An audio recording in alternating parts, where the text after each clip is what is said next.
From Wish TV and the All Indiana Podcast Network, this is the Daybreak Drive-In Podcast with Wish TV's Scott Sander. A Wish TV News 8 update. From Wish TV, I'm Scott Sander with your Daybreak Drive-In for Tuesday, June 25th. Prosecutors lay out a mass stabbing case. Julian Assange heads to the United States, and Florida avoids a Stanley Cup collapse. Next.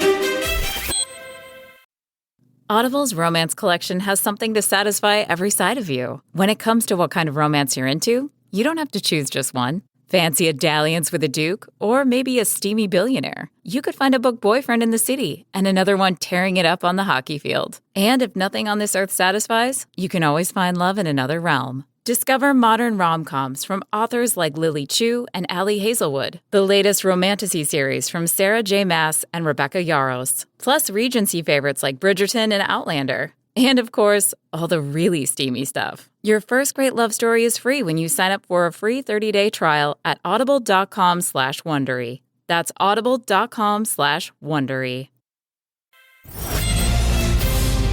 Prosecutors say the man accused of stabbing several people outside a Westside Indianapolis restaurant last week was not even involved in the fight that prompted his spree.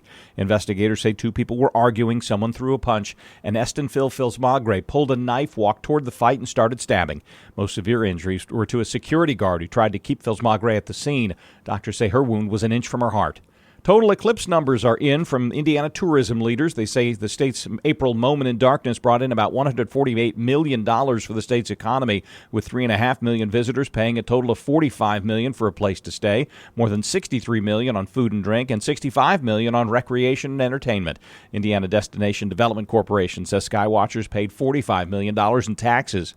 Authorities are escorting Julian Assange to the United States to enter a plea for espionage, the publication of classified documents in 2010. It's widely expected the deal will lead to his release and freedom in his home country of Australia. Several days of heavy rain in the Dakotas, Iowa, Minnesota, and Nebraska have led to deadly flooding. Authorities say at least 2 people have been killed and more rain is coming today. Florida Panthers are the Stanley Cup champions, surviving a final series with dramatic swings in momentum. Panthers won the first 3 over Edmonton, then lost 3 straight, setting the scene for what would have been one of the sport's most memorable comebacks. Instead, Florida won 2-1 last night for the franchise's first title. Partly cloudy, scattered showers, storms. Few could be severe today. Hot and muggy with a high of 91. From Wish TV, I'm Scott Sander. Be sure to like and subscribe for your daily news updates from Wish TV on the All Indiana Podcast Network. This is the Daybreak Drive-In Podcast with Wish TV's Scott Sander. A Wish TV News 8 update on demand. For even more, on demand and on the go. Connect with Wish TV on Facebook at wishtv.com and on the free Wish TV mobile app. Thank you for listening, and be sure to like, subscribe, and follow this podcast for updates every weekday morning on the All Indiana Podcast Network and wherever you get your podcasts.